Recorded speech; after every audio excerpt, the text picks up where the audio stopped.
Well, hello everybody and welcome to this Royal College of Surgeons of England webinar entitled Reviving Surgical Services Across 4 Nations. We're going to be particularly discussing issues in the north of England, in Scotland, in Northern Ireland and in Wales. And I'll obviously be able to provide lots of inside info on what's happening politically around London. Here's our lovely college. I like showing this picture. It looks fantastic, doesn't it? A beacon of light in the darkness. Hope when eventually the clouds separate, we'll have this lovely college to go to and meet up again, even though probably life will be much more hybrid in the future. So next slide, please. So on the panel this evening, we have Pragnesh Bhatt, who's the Regional Director for Scotland. And we have Gemma Faulkner, who's our Regional Director for the Northwest. And we have Richard Johnson, Director for Wales, and Mark Taylor, Director for Northern Ireland. We're not going to have lots of slides because we want to have some up-to-date local information. And so what's going to happen is that I'm going to ask each of our panelists to give a situation report on the world as they see it where they are. And then I can add stuff around the edges at the end of that. And then we're going to have a look at what everybody feels about the particular problems there are in restarting surgery, getting rid of the backlog, digging into the mountain of the weights, etc., etc. Lots of really good juicy subjects there. I hope there'll be lots of questions. Please send them in. We've had 1 or 2 written ones already. We'll try and answer the questions once we've had a good panel introduction. So first of all, I'm going to go to Richard Johnson, if he would give us a situation report for Wales, first of all. Richard. Yeah, thank you, Neil. Well, in Wales, we switched off elective surgery probably slightly earlier than England, and we did that on the 13th of March last year. I think that was probably the right decision at the time. It allowed us time to sort out rotas, work out how we're going to deploy staff, and also do a lot of remedial work in the various hospital buildings around Wales to allow us to support the pandemic. There was early use of the independent sector, although to be fair, in Wales we're not particularly blessed with a large volume of beds in the independent sector, and there's more capacity the further south and east that you go. So to a certain extent, this did lead to inequitable access for various health boards to access to the private sector, causing a bit of a postcode lottery for care in Wales for various treatments. As we came sort of towards the end of the first wave, then we were pushing hard as from the college point of view for getting COVID light sites in Wales. We have 16 district general hospitals in Wales, all essentially doing the same thing, managing a mixture of emergency and elective care, we were trying to push to see if we get some sites working on a regional basis to allow us to get some more protected capacity. Now, the health boards in Wales, it's probably a slightly different setup than in England, where they are responsible for their own public's health. There was strong sort of representations from NHS Wales to work in a collaborative way to get some regional solutions going forward. Well, that was very slow in happening. There are discussions taking place now, but there's been no actual direct action to sort of put that in place. I think one of the benefits from the pandemic, we've had lots of access to Welsh Government and NHS Wales. I think we've after lots of sort of representations. The Welsh Government have announced that they will be producing an NHS recovery plan by the end of this month, and there's a meeting next Tuesday to discuss that further. But I think like everywhere else, our waiting times have really gone off now. Over 500,000 people waiting for some form of treatment on a waiting list or an outpatient appointment. Over 250,000 waiting more than sort of 36 weeks. So that's essentially 1 in 6 in the population of Wales are on a waiting list, and 1 in 13 are waiting longer than 36 weeks for treatment. I keep on going to meetings where they're talking about the crisis of COVID. I think as we're approaching 12 months into the crisis, we've got to stop calling it a crisis now. This is something that's here to stay, and we've got to start learning to live with it so that we can run services side by side and potentially separately to allow us to manage all patients irrespective of what the conditions that they have. I think like a lot of areas, the other areas that we've been concerned about is the effect on surgical training and the numbers. And I was sent some data yesterday looking at England and Wales, and there were 1.2 million fewer operations in the 12 months up to December last year, and it's looking at going to be 2.4 million fewer operations by the end of this year. And that's come from some work from Swansea and Queen Mary Hospital in London. So significant problems. There have been a lot of COVID light sites, COVID light areas produced in hospitals, some more robust than others. They work well when the circulating levels of community virus are low, but as soon as the rates start going up and get more admissions coming in, then we see the fragility of those COVID light pathways become more and more, and surgeons do get extremely wary about operating in these sites, particularly when they're doing the more major work. So we do have got a problem that we've had before. It's got worse, and I say we are waiting for the plan to come out from Welsh Government. That's great, Richard. Thank you very much. And I heard the Welsh Health Minister say it's going to be 5 years before things get back to normal, in inverted commas. And of course, in London, Chris Whitty and Susan Hopkins, Public Health England, talking about there definitely being another wave this winter. So you're absolutely right. It's here to stay, and we've got a plan around it, COVID light sites and all that. So I'm going to go. Did you want to just say one other thing? Yes, just coming on the Health Minister. We are due for some assembly elections in May. And it's been made quite clear to us that this is going to be the problem for the next health minister. But I don't think we can wait till May. We need to have the discussions now and the plans starting now so we can get them action. Because if we wait till after the elections, then it's going to be a further sort of 3-4 months delay before we see any action going forwards. Yeah. Thank you. Great. Thanks, Richard. We'll go to Mark next, and Northern Ireland. Mark. Mr. President, everyone listening, thank you very much indeed. And really, the talk from Northern Ireland will be very, very similar to Richard in Wales, only much worse. And that's partly due to we have 5 trusts in Northern Ireland. The biggest trust is Belfast. It has 4 buildings. 2 of those buildings carry out the majority of the elective surgery. That's the Mater Hospital and the Belfast City Hospital. In the first wave, the facility that could be stretched at pace to become a Nightingale was actually the City Hospital. So the major elective capabilities in terms of complex cancer, etc., from the City Hospital was stopped really quite quickly. The Mater was designated as Belfast COVID Centre, so within Belfast itself, elective surgery really stopped nearly completely in that very first wave. We have 5 trusts. The other 4 trusts were in a similar position in terms of capacity to deal with the COVID pandemic itself. We started from a very poor position, as is well known. Northern Ireland has the worst waiting lists of the 4 parts of the United Kingdom. In December 2019, we had over 90,000 of our 1.8 million population waiting over a year for inpatient or day case care. That has really rocketed during COVID, and as we speak at the present time, we're seeing that our total waiting for inpatient or day case care has gone up to 97,243, but that's only one part of our dilemma. Our figures come out quarterly in Northern Ireland, but they are not the same as the figures coming out in the rest of the UK. We have a figure that is from referral to first consultation. And at the minute, there are something like 350,000 people waiting over a year for that first consultation. And after that consultation, the second measure is from consultation with consultant to definitive treatment. So we have 2 values in Northern Ireland instead of the one from referral to definitive treatment.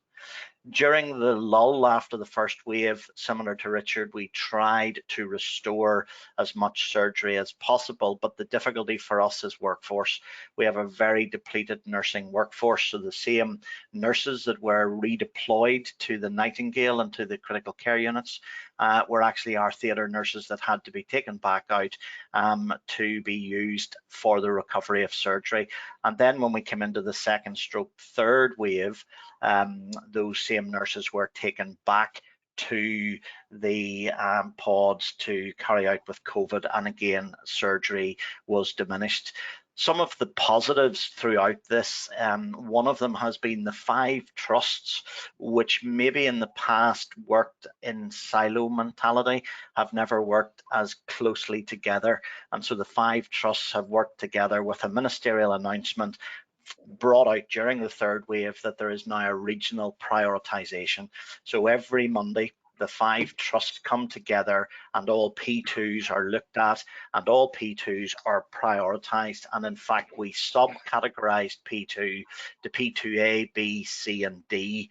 And 2D is benign priority 2 conditions, because one of the dilemmas with the priority system was it was all about cancer to an extent, and yet we know that many of the benign entities were also of importance. So that regional prioritization we hope will stay to really identify capacity, irrespective of postcode, for one to have timely surgery for the P2s. One of the other drives we have had, and again through the college, we have pushed for COVID light sites. There is one designated COVID light site called Lagan Valley, which is an ambulatory centre. It's a day procedure centre, and it has been deemed COVID light. Within the trusts, several had COVID light or COVID green pathways within their buildings, but again, there was a regional variation on that. And really the drive for the future is to fully identify those COVID light buildings or sites throughout Northern Ireland. And literally today an announcement was made that the Nightingale is being de-escalated and will be upsurged to deal with complex cancer cases, and so that will continue.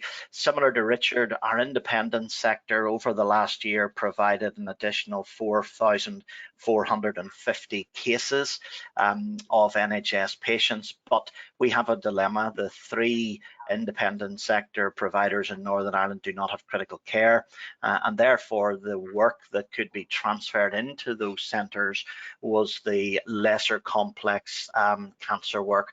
The main complex cancer work really was difficult for us, certainly in the first wave with COVID surge and the worries about mortality, morbidity, etc. We were putting people towards chemotherapy rather than operative intervention. In the 3rd wave, less so, and I think that was as we became comfortable with COVID and the sequelae and all of the guidance coming out of FSSA and the colleges. So really, in summary, we have a big hill to climb. We had that big hill to climb before COVID.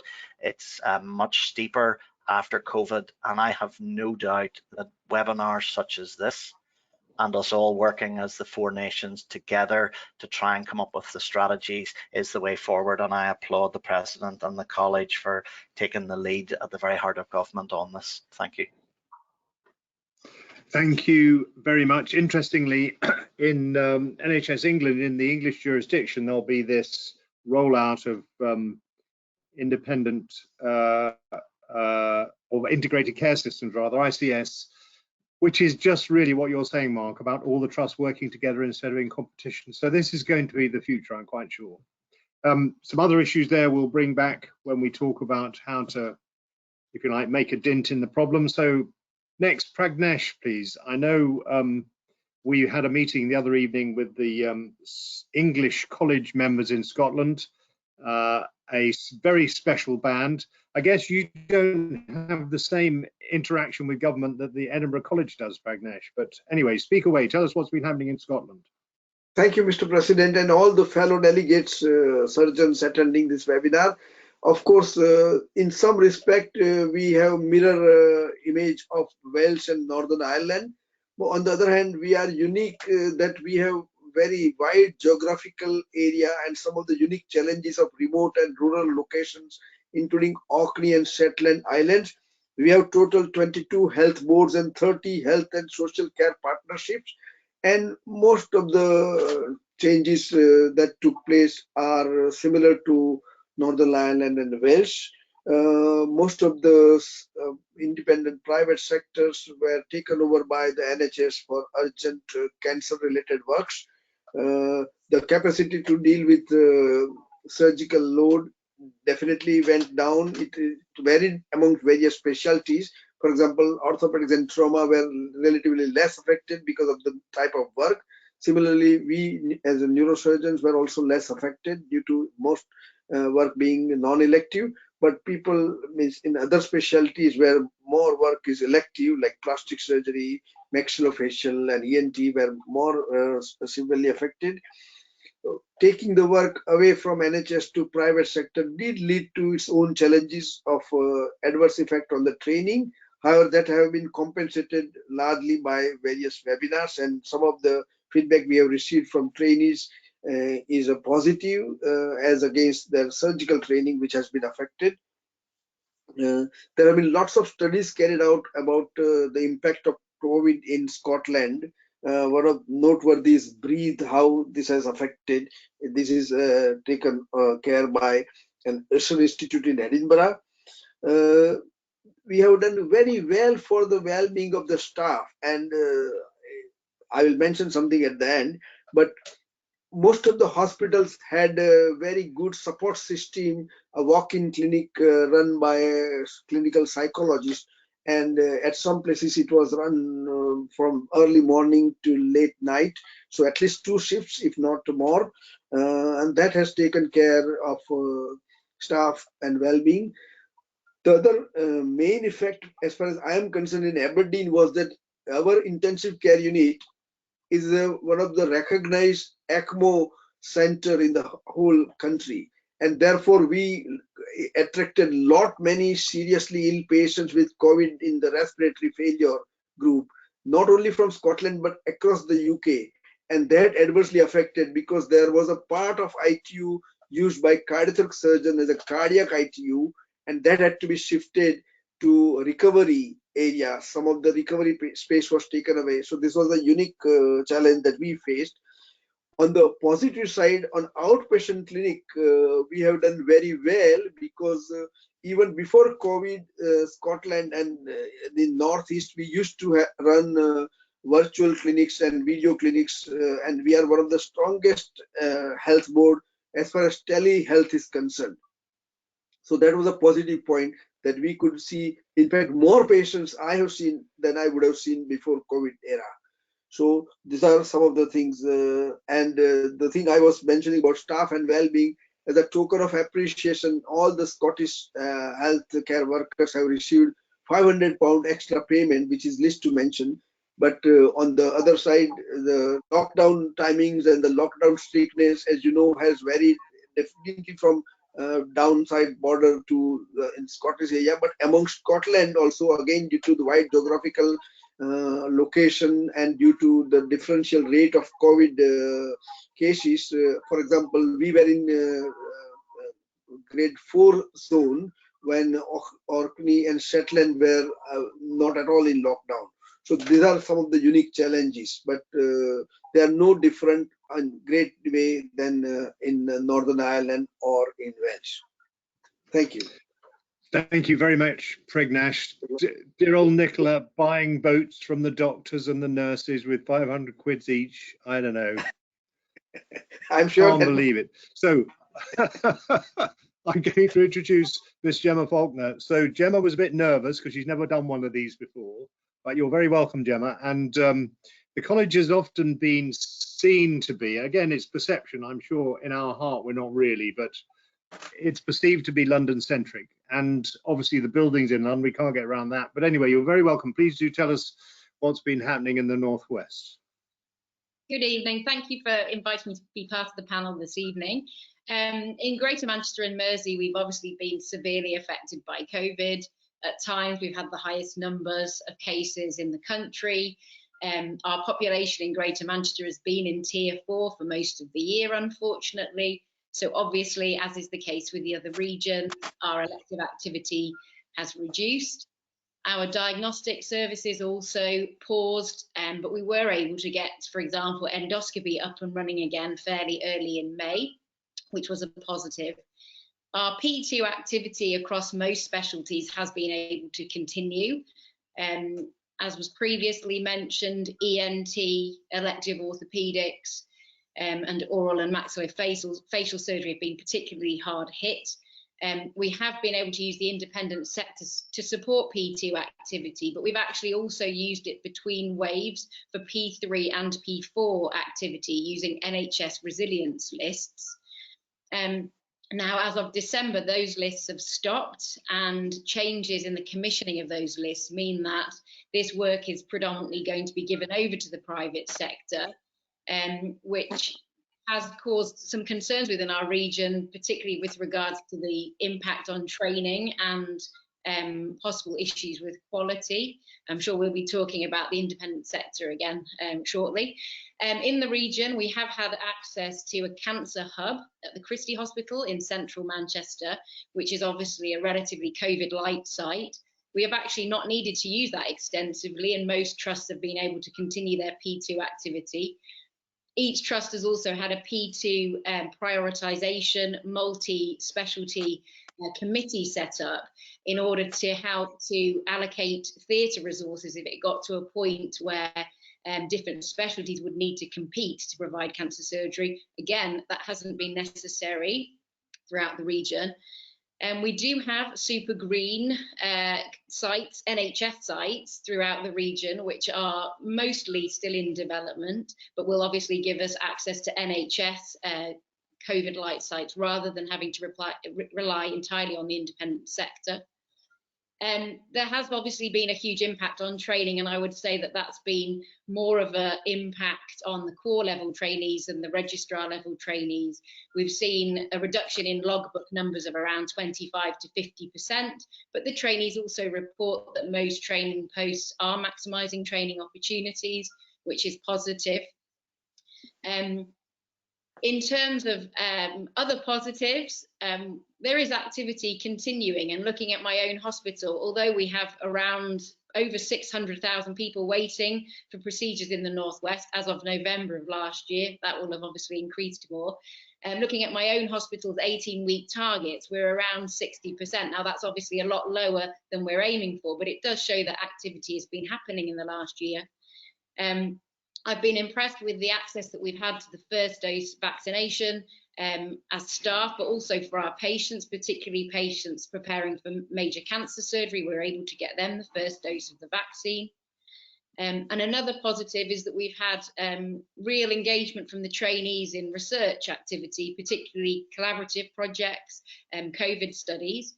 All of our non-COVID research has paused, but the trial units have worked hard to be able to get trials COVID secure and caveats in place to continue. And now we really need to support our research and development department so that we can get back to non-COVID surgical research. So thank you.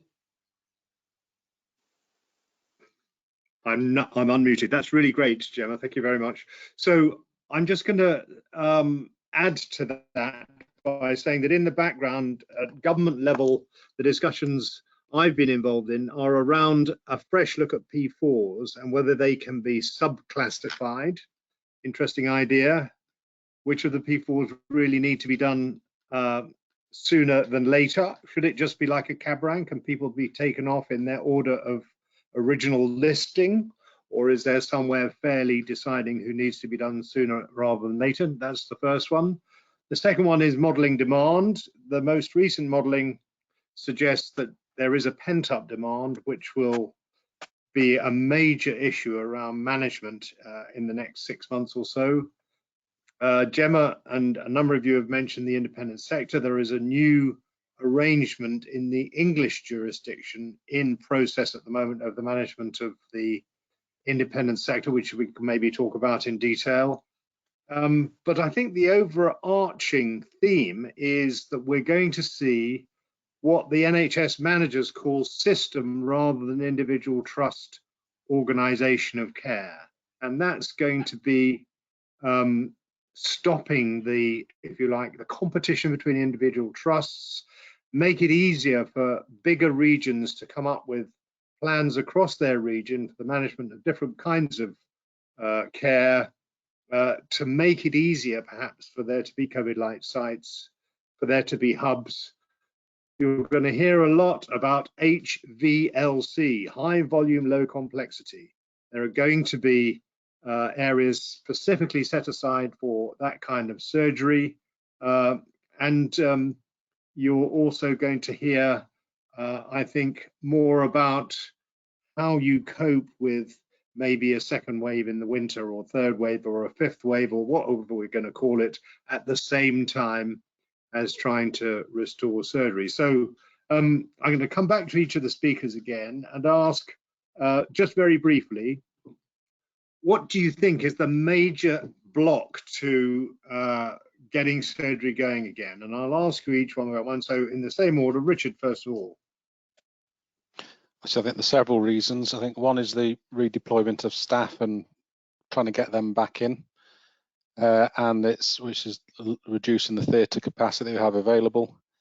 And I think it's also overall, I mean, Northern Ireland is obviously ahead of us now because they're looking at regional basis. I think this is lack of a regional approach to be able to concentrate activity in various sites, even if it's in specialty specific areas. And I think as soon as we get that type of thing sorted out, then we can increase the throughput through those operating lists, because we carry on like we are with running elective and emergency services on the single sites. Even if we didn't have COVID, we'd have the winter pressures causing problems as well. And I think COVID is just adding on to the standard, the usual winter pressures that we see. And just while you're there, Richard, the latest hot news from the south of Wales is the Velindre Cancer Centre, and they're suggesting that this is A, highly controversial, and B, it won't have any intensive care or critical care capacity, and you can't treat seriously ill cancer patients in a place like that. Just give us the update on Velindre.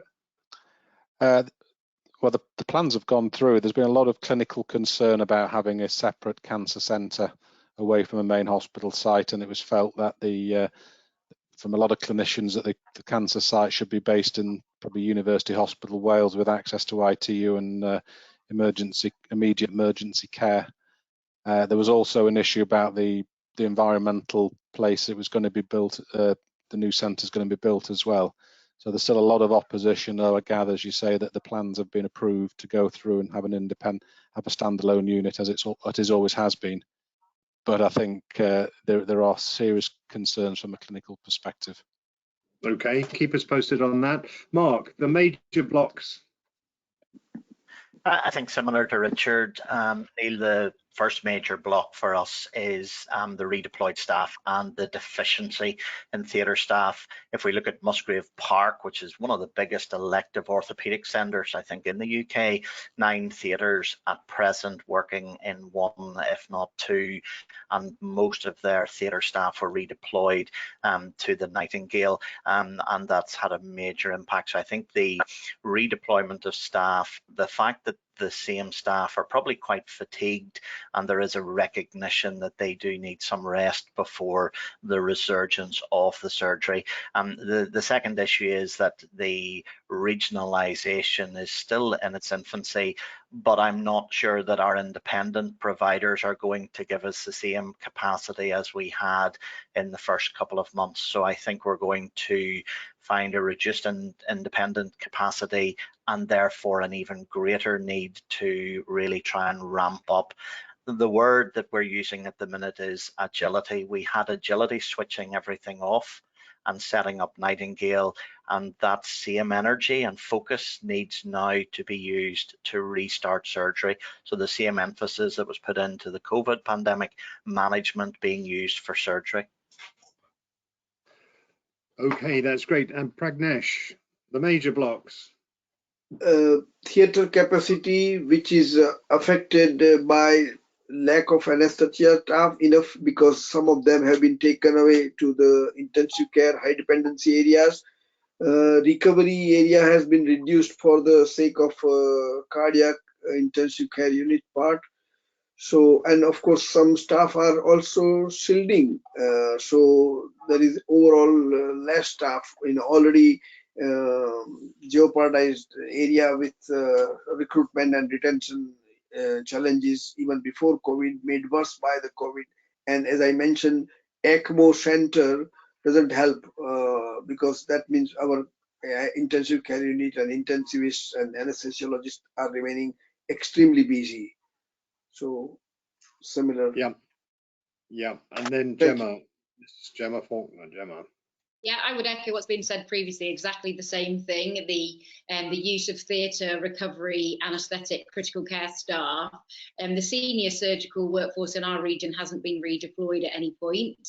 And unlike, our ITU critical care colleagues who've been working incredibly hard in difficult circumstances, we are ready to do the work, but we still probably only have around 50 to 60% operating capacity. Although, as of this week, our elective restart activity has commenced, which is positive. But I think for the longer term plan, we're going to need to look at the recommendations from the Richards review of whether we can move elective diagnostics away from the acute setting using community hubs or other sites, so that those things can continue uninterrupted if we do have to face further waves.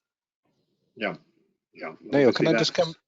Yeah, can I please. just come back just to pick up something Mark said about that during the initial phase of the pandemic. I think as clinicians, generally, we were allowed to make decisions on how our services should run for the benefit of patients during the pandemic. And I would say, on the whole, we were successful in those decisions, and we were hoping that going forward, that that sort of rapid sort of thoughts about changing services would be allowed to continue. But it just, and this issues I've raised at the Health and Social Committee at the Senate, but we do seem to have moved back into death by committee now for any decisions that need to be made, and the managers seem to be falling back into the old habits of having to go through various stages of a decision rather than just allowing us to get on with it. Yeah, I agree. Central command and control. We'll get some questions in a minute. Just last brief question for you all. Is there an appetite amongst the surgical staff for flexible working, going to a different site to operating on weekends, operating in the evening? Richard? I think the people that we've spoken to are desperate to help the patients and will do anything they can to support that. But obviously, as people have already said, we've got to think about the other staff and making sure we're not putting too much burden on everybody going forwards. Yeah, sure. Mark? I suppose for everyone listening, Richard and I probably have a slightly different remit to our role as directors for each of Wales and Northern Ireland.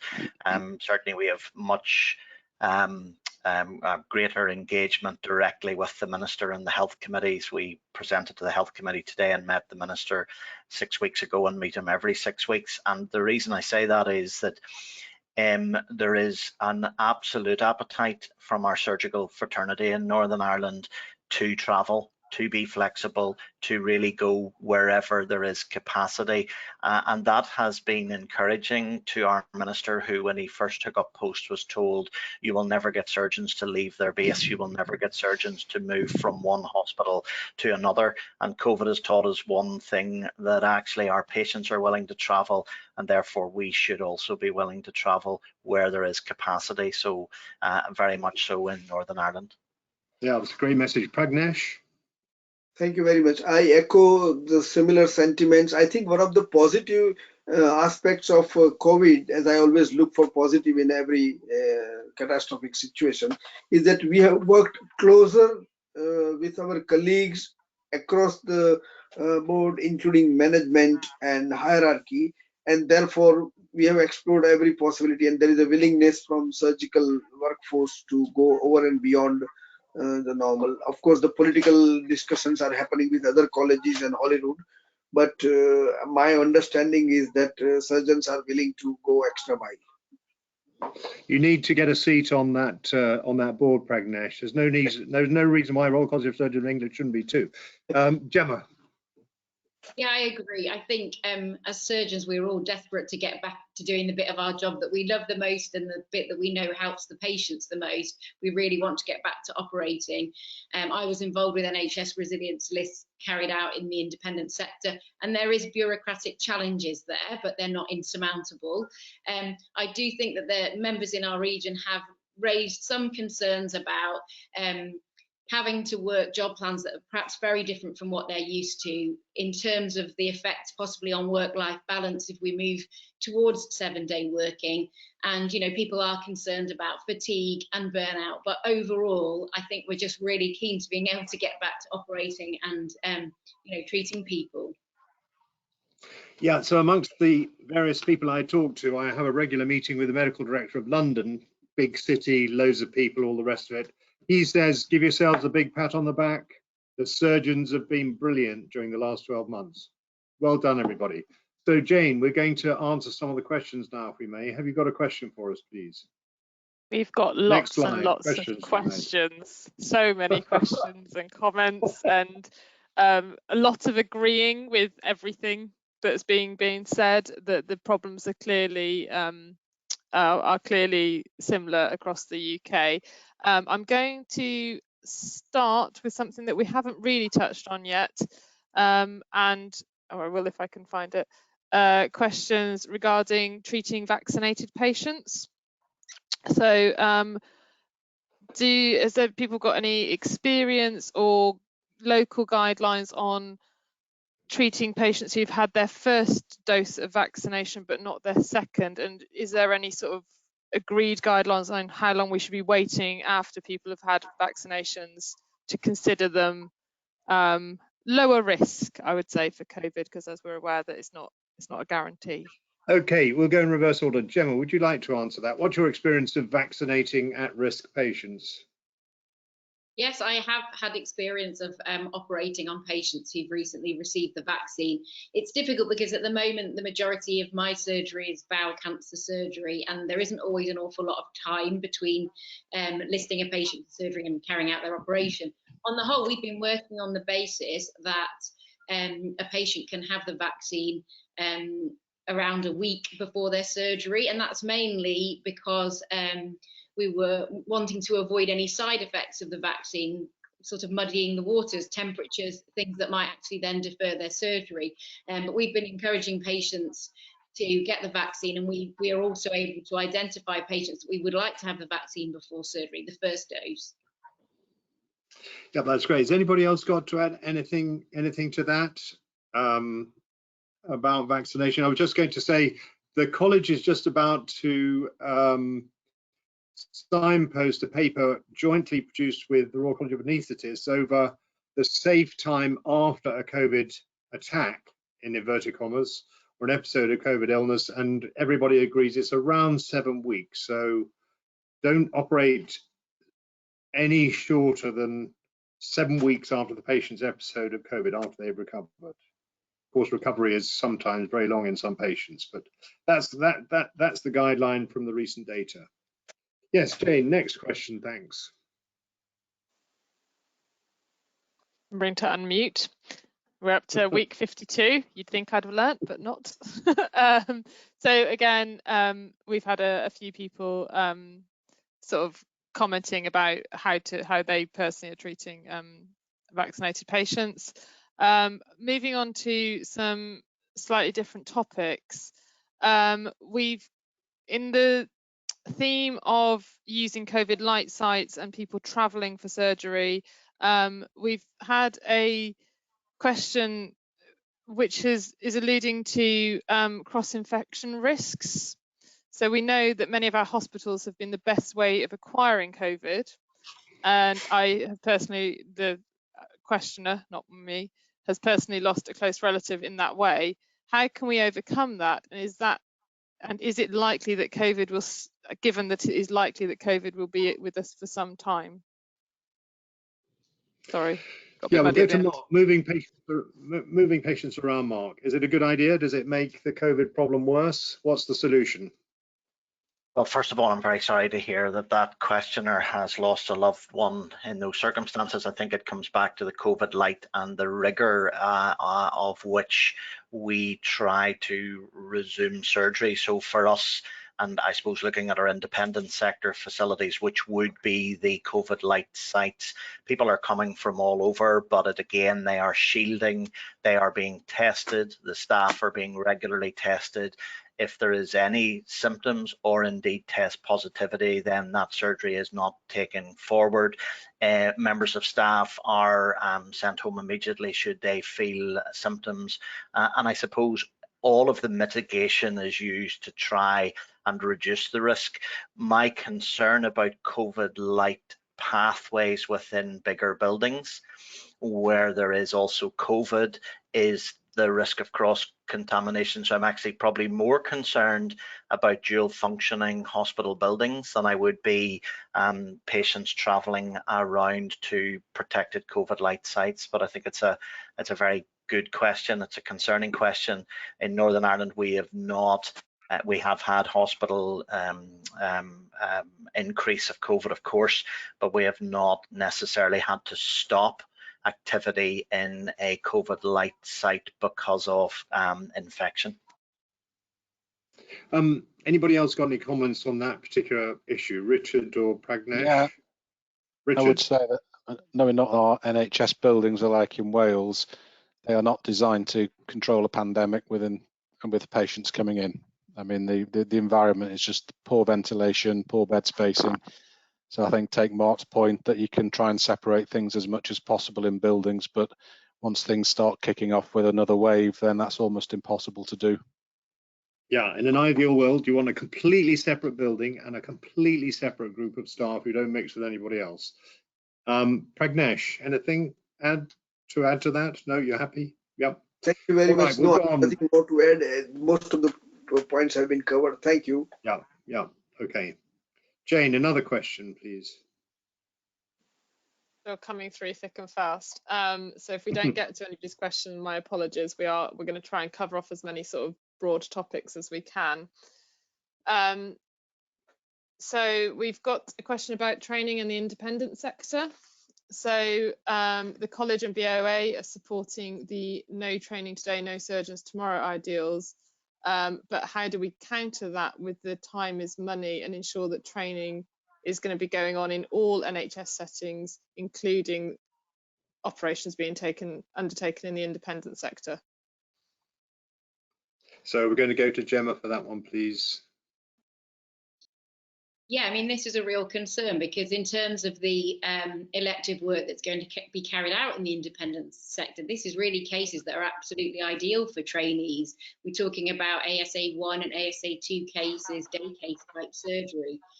So if we shift all of that away from the NHS without allowing our trainees to work there in the independent sector, that's really worrying. The Health Education England have produced some guidance for doctors in training working in the independent sector, specifically stating that their educational clinical supervisors should still be based at their host NHS trust site, but that they should be provided with training in the independent sector setting as long as they're fully supervised.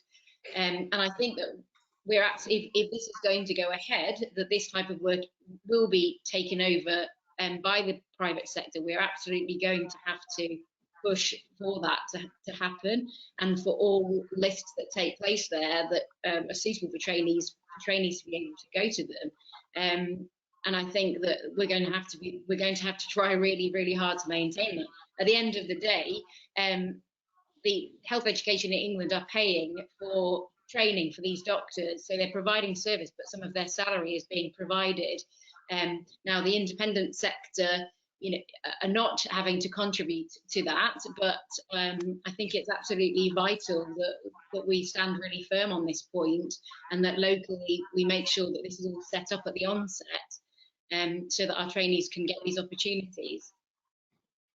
Yeah, Gemma, absolutely agree with that. And both the Edinburgh College and ourselves are on a national committee with HEE around the ongoing issues about trainees and training opportunities in the independent sector. And to add to that, obviously all the arrangements with the independent sector at the moment have been made on a pretty short-term basis. The first complete takeover of the independent sector during the first surge of the pandemic, and now transitional arrangements which will finish at various dates depending on where you are exactly, but in the spring.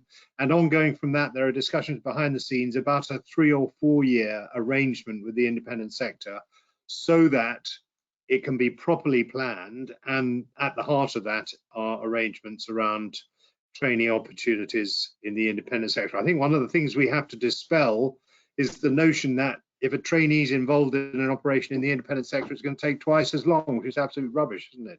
But it's interesting. It's a commonly held misconception, I think. Anybody else got any comments on that? Mark, do you want to come in? Yeah, and just really to endorse what you've just said, Neil, which is that this myth that a trainee in an independent sector theatre adds to an increase in the duration of the actual case itself. And I suppose we need a new mindset and a new relationship between the NHS and the independent sector, because this relationship, I would imagine, will have to stay together for quite some time to come. We have had particular issues in trying to get our trainees recognised in the independent sector, and the college has helped us with our local RQIA and the department to try and do that. But to dispel that myth that actually a trainee in an operation in a private sector reduces productivity, there are so many things that we probably can learn from the independent sector that we transfer back to the NHS about efficiencies within surgery, but the trainee is not one of those. Yeah. Agree. Richard, I know you don't have so much, if you like, capacity provision in the independent sector, but how's it working out in Wales? Well, the Health Education Improvement Wales are trying to get a general agreement across all the private providers that trainees can go in there and it's all to do with the indemnity, and as long as there's the appropriate supervision in place. I think what they don't want is trainees being left on their own in the independent sector in isolated buildings. As long as there's appropriate supervision on site there, then they don't see as a major issue, and we're pushing that through as quickly as possible. Yeah, that's great to hear. Pragnesh?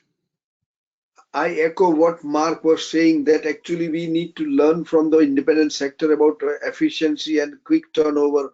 And once the indemnity issue is clarified, I think training can be continued in the independent sector, as we have a separate health board, as you know, for education, known as NES in short, NHS Education for Scotland, and they are very active in these discussions.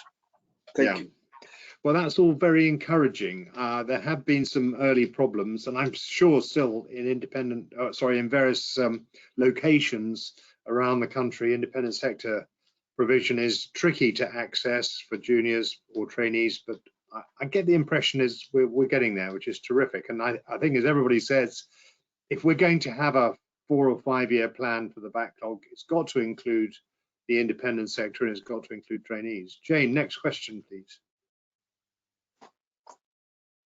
Remembering to unmute.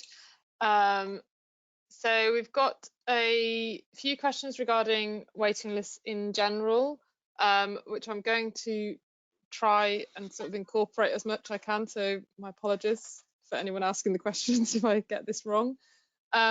One comment from one of the audience members is that the health of many of her patients on her waiting list has deteriorated, putting further pressures on length of stay, and that some patients may no longer be fit for surgery even if they want it. Is there any work going on to include primary care and managing of patient expectations going on locally to yourselves? Yeah, very, very interesting. Harm reviews and I think one of the things we're discussing a lot in discussions in London with the government and the leaders of the NHS is the whole business of managing expectation. We have the impression that surgeons are beginning to get beaten up. You know, now that the virus is gone, when's my operation? What do you say, Richard? Well, that's certainly starting to happen in Wales. That the thing that because we're coming out, they're talking about easing restrictions, that the NHS is suddenly going to be wide open and everyone's going to get their operations really quickly. I think the concern, I mean, certainly with orthopedics, there's huge backlog of cases there. And I know from own experience, our own hospital, we've done some joints, but based on the normal length of stay, the length of stay has been a couple of days longer. And I think it's probably because of the complexity of the surgery, because of the weight that the patients have had. So it's actually the modelling that you've got pre-pandemic can't be used post-pandemic. And I think the other concern has been alluded to already, is that there's the hidden waiting list as well, because there's a significant number of patients haven't come into primary care, and then there's a significant number of patients sitting on a routine outpatient waiting list who haven't been seen yet. So I think that we say that the problem's about 250,000 in Wales. I wouldn't surprise me looking forward, it's going to be double that eventually. I'm going to ask Mark, do you think it's fair to try and divide up the P4s amongst those the most need, or do you think everybody should be, if you've got beyond 52 weeks, should you be taken off the list in the order of you having been put on? You've been there the longest, let's say a hip or a knee. Is it fair to put somebody else before you? I think it's a really challenging question, Neil, and certainly in Northern Ireland, that equation relates to years. In other words, do you go the person who's waited a year with a very severe situation, do they go above someone who's been waiting 3 to 4 years, which is really the sort of calculations that are made in Northern Ireland? The answer to that is multifactorial. Certainly what has been happening because of our terrible waiting lists is validation, repeated validation of those waiting lists, and that's partly because the NHS list needs to be updated to recognise those people who have just got fed up waiting and have access to the independent sector, but may still be on the NHS list. Secondly, those people who, as your questionnaire was saying, had changed their status to become not suitable for surgery. But we have examples where one orthopedic patient literally had completely eroded their femoral head to the point of being wheelchair bound, and that was having to be brought in as an emergency. So I suppose there will always have to be the clinical triage irrespective of the duration of time, and particularly when you are in the situation that we're in. The sequelae that we're seeing all too often now is perforated gallbladders, perforated colons, advanced malignancies that maybe we hadn't seen for quite some time, and our emergency surgical units are full of the sequelae of those waiting lists. In Belfast, there are 1,500 people waiting for cholecystectomy, and you can be sure that within that cohort, they're repeatedly coming in with cholecystitis, pancreatitis, and the lot. So it's a really difficult situation. At the minute, all we're doing in COVID is P2s, so it's something we will have to tackle coming out of COVID. Can I just ask, Mark, while you're there, if you have a conversation with somebody who's already been waiting 2 years and you say, well, we're really sorry, we're revalidating the waiting list, but we can't say when it's going to be still. I mean, what do they say? Are they very, if you like, accepting? Are they very, what's the mentality in Northern Ireland over those massively long wait lists? It's a really good question, Neil, and it's one that it stresses us as clinicians every single day. We're having those conversations, and there's nothing that frustrates surgeons more than knowing they can do something for someone but not having the capability to do it.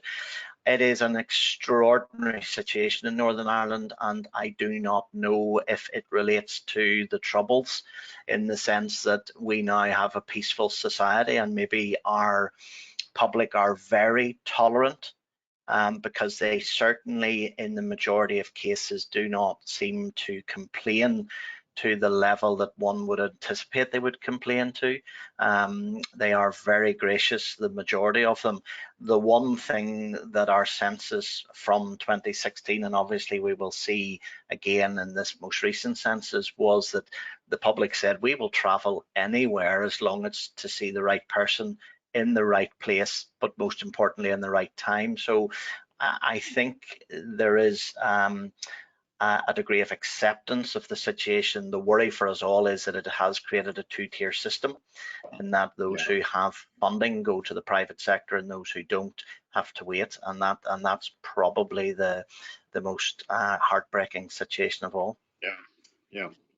Pragnesh, what's your view on this issue? Well, if I can bring the quote that is normally used by Andrew Marr on a Saturday morning show, this has raised more questions than answers. I don't have an answer to this, I'm afraid, because I wonder how we would be able to face this. I'm looking for answers. So thank you. Gemma? I think it's completely reasonable that patients now at this point would expect to have some idea of a time scale. And I think going forward, individual trusts need to look at their resources, look at their staffing, look at their waiting list, and try to be able to, I think we've talked about it previously, a roadmap, try to communicate with their patients on the waiting list and give them an idea of how long they would expect to wait now for a hip replacement. I think that's the work we've got to do going forward. Yeah, and there's an appetite for that in government and certainly NHS England senior management too, to try and be more honest about how long people have got to wait. But of course, you know, we're also in the political world here, and certainly in London, there is talk about trying to get rid of the very long waiters. I mean, have the very long waiters operated on. So it's less of a political problem in 2 or 3 years' time when there's another election, and that's a bit cynical, but that's the way these people look at things. Jane, is there one last simple question we could sign off with, please? There's not many simple questions, unfortunately, but I will. It's a slight change of tack, and I obviously have immediately lost. There's lots and lots of comments and questions coming through to the audience. We will try and pick up as much as we can sort of during post event, and we will feed the questions onto the panel. So if there is things that they can address locally, we will do our best to cover those. So we've had a question about the use of the SAS workforce. So how do you see developing the SAS workforce who've also been affected by the lack of operating this year, and who've also been affected by the lack of services over the last year? This workforce could make a valuable contribution to the restarting of services.